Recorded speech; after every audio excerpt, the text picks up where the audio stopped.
እንደምን ሰነበታችሁ ውድ አድማጮች። በየቦታውና በየስፍራው ሲወጠሩ የወፈሩ የሚመስላቸው በርካቶች ናቸው።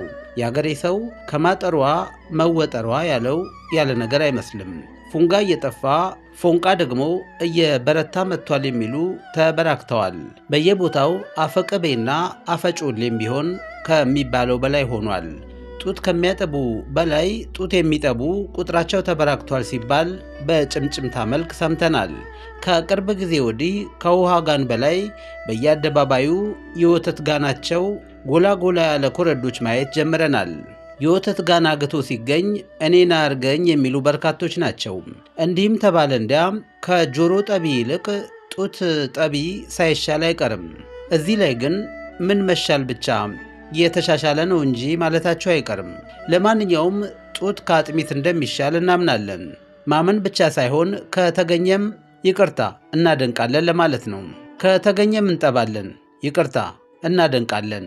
ማማ ወተት ጡት ለምኔ ቢባል ጥሩ ነው የሚሉ አላጋጠሟችሁ ይሆን? ባለንበት ወቅት ኤአይ እና አስመሳይ በዝቷል። ስለ ጡት አንስተናልና ድምፃዊ ጎሳዬ ተስፋዬ ሳታማሃኝ ብላ የሚል ዘፈን አለው። ይህ ዘፈን ታዲያ ሳታማሃኝ ጥባ ቢባል ኖሮ አይሻልም ትላላችሁ? ጡት በራሱ ከፊት መሆኑ ቀርቶ ከኋላ ቢሆን ኖሮ ስንቱ ዞሮ እያየ በአፍጢሙ ይደፋ ነበር።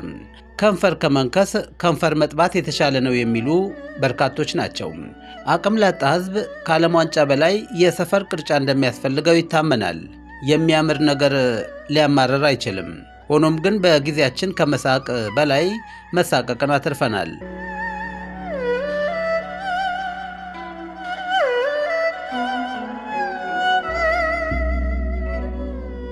የዘንድሮ የዶሮ ፈረሰኛ ለበርካታ ትዳር መፍረስ ምክንያት እየሆነ ይገኛል። ባርኔጣን ለራሰ መላጣ ያለው ማን ነበር? ዘንድሮ ልክ እንደ ቁንጮና ብልጮ የሚበላ ቆጮም ጠፍቷል። የግንብ ቤቶች በዝተዋል። ግንብ ራሶችም በዚያው ልክ ሆነዋል። ስለ ኳስ ማውራት ሲያስከብር፣ ስለ ሥራ ማውራት ግን ያዋርዳል። ዋንጫ ማንሳት የሚቻለው የበለጠ መጫወት ሲቻል ነው። የኑሮ ውድነቱ ወሬ ሳይሆን የጎል መቆጠር ወሬ ከፍ ብሎ ይነገራል። በርካቶቻችን የሚያሳስበን የቤታችን አስቤዛ ማለቅ ሳይሆን የእንግሊዝ ፕሪሚየር ሊግ ማለቅ ነው። እዚህ ሀገር ላይ እግር ሰቅሎ መከካትና እግር ሰቅሎ ማስካካት እየተለመደ መጥቷል። በዘመናችን ልክክ ብሎ የሚገባና ልክ የሆነ ነገር ጠፍቷል ማለት ይቻላል። ኤክስ የሆነ ኑሮ እየኖሩ ቦክስ ለመግጠም ቀጠሮ የሚይዙ የአእምሮ ሕመም አለባቸው እንዴ ቢባል ያስኬዳል። ከስጋ ገርጫ በላይ የዓለም ዋንጫን የሚናፍቅ በርካታ ነው። እዚህ ሀገር ላይ በ40 ዓመቱ የሚኮራመት በርካታ ነው። ካረጁ አይበጁ የሚለው አባባል ከ40 ዓመታቸው በኋላ ለሚፈነዱ የሚሰራ አይሆንም። መሸነፍን እንደ መንሻፈፍ መቁጠር አይገባም። በዚህ ባለንበት ወቅት ሮማሪዮ የተባለው ተጫዋች እየተዘነጋ ዲማቴዮ የተባለው አየር ወለድ ሳይሆን ድንች ወለድ ምግብ ግን ተመጋቢው እየጨመረ ይገኛል። እዚህ ሀገር ላይ በመቋጠር ነጥብ የሚጥል በርካታ ነው። ጥሩ በረኛ ማግኘት ቢከብድም ጥሩ መጋኛ ግን በየቦታው ሰው ያዳፋል። እንደ ሀገር የጦር አርበኛ ሳይሆን የወሬ አርበኛ እያፈራን እንገኛለን። የማጠቢያ ሳፋ የሌለው ሕዝብ ቱሪናፋ መሆኑ እጅግ ያስገርማል። በኮምፒውተር ቋንቋ ኤዲት የሚደረጉ በርካቶች መሆናቸውን አንክድም። ካልሆነም ደግሞ ዲሊት ማድረግ ቢቻል በርካቶችን ዲሊት እናደርግ ነበር።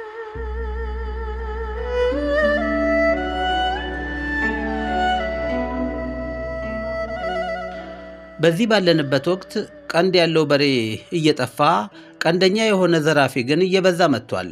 በየወቅቱ እንደምናየው ገደብ ያለፈ መሳፈጥና ያልተገባ መሰገጥ ተስፋፍቷል። ሁለገብ ወሬኛ እንጂ ሁለገብ ሙያተኛ ማፍራት አልቻልንም። አብዛኛዎቻችን በኑሮ ውድነቱ ጨብሰናል። ስለሆነም በትንሽ በትልቁ ሆድ ይብሰናል። በየቦታው እህል ዘርተው የሚያመርቱ ሳይሆን ገንዘብ ዘርተው የሚጨማለቁ በርካቶች ናቸው። በርካቶች ተመግበው ማደር ስላቃታቸው መኖር መማረር ሆኖባቸዋል። በማይሆን ክርክር ሰውን አላኖር ያሉ በርካቶች ናቸው። እዚህ ሀገር ላይ የሚመች ሳይሆን የሚያሰለች በርካታ ነው። መኖ መመገብ ማኖ መንካት ሆኖብናል። መኖ መመገብ ማኖ መንካት ሆኖብናል። የደላው ሙቅ ያላምጣል ቢባልም አብዛኛው ሰው ግን ደረቅ ዳቦ ማላመጥ አቅቶታል። እርጥብ ለመመገብ ኪስ መርጠብ አለበት። ችግር መድረሻ ያሳጣው ሕዝብ ዘፈን ሲያሳድድ ቢታይ ብዙ አይገርምም። ከገባንበት ድህነት አይደለም መንግስት አስማተኛ ራሱ ሊያወጣን አይችልም። ሽምግልና ውንብድና እየሆነ መጥተዋል የሚሉ በርካቶች ናቸው። ለነገሩ ሽምግልና ልከው ገና መልስ ሳይመጣ ትዳር ላይ ቂብ የሚሉ በርካቶች ናቸው። በዘመናችን በነገር የሚጦዝ ሳይሆን በጋንጃ የሚጦዝ በርካታ ነው። ሲጋራ ነጋዴና ሱቅ በደረቴ ያለማው ሀገር ዛሬ ላይ ነጋዴዎች ህዝብ ለመዝረፍ ነጋንዴ የሚባባሉበት ሆኗል። ታፍ የሆነ ሰራተኛ ሳይሆን ታፍ የሆኑ አጭበርባሪዎች በየስፍራው በሽ ናቸው። ፊጦን በጡጦ መልክ ባፍንጫቸው የሚመገምጉም ጥቂት አይደሉም። በዚህ ባለንበት ወቅት ዕቁብ ከሚጠጣ በላይ መጠጥ እየጠጣ የሚሰክር ሞልቷል። የምንገኝበት ጠኔ መጥኔ የሚያስብል ነው። ሲሾም ያልበላ ሲሻር ይቆጨዋል የተባለው ተረት ግቡን ስለመታ ሲሾም ያልጠጣ ምን ሊሰራ መጣ ቢባል የሚያስኬድ ይሆናል።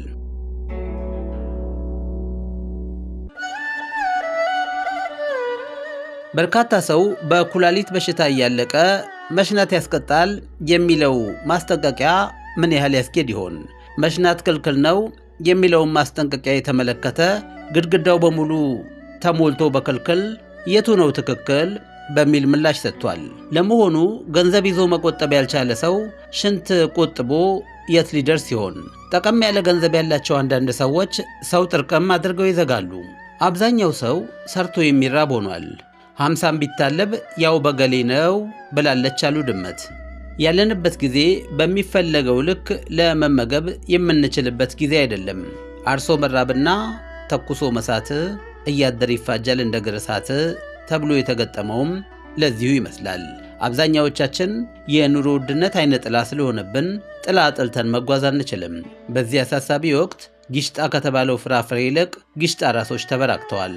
ዘንድሮ ቸካይ ከሆነ ተማሪ ይልቅ ችካል የሆነ ትውልድ እያፈራን እንገኛለን። ቃላትን ከቃላት ጋር በተፋለሰ መንገድ እያነሱ መጨዋወት ክፋት አይኖረውም። ይህም በመሆኑ በዚህ መልክ እየተጨዋወትን እዚህ ደረስን። በሌላ ጊዜ ሌሎች ሐሳቦችን እናነሳለን። በዚሁ መንገድም የምንቀጥል ይሆናል። ውድ አድማጮች ለዛሬ ያዘጋጀውላችሁ ይሄው ነበር። እንደ ተለመደው ከስንብቴ በፊት ግን እንዲህ ብዬ ላብቃ። ቁልቋልን ምን ሆነሽ ወደቅሽ ቢሏት ቅርንጫፍ አብዝቼ ነው ብላለች አሉ። ወንድዬ ካሳ ነኝ።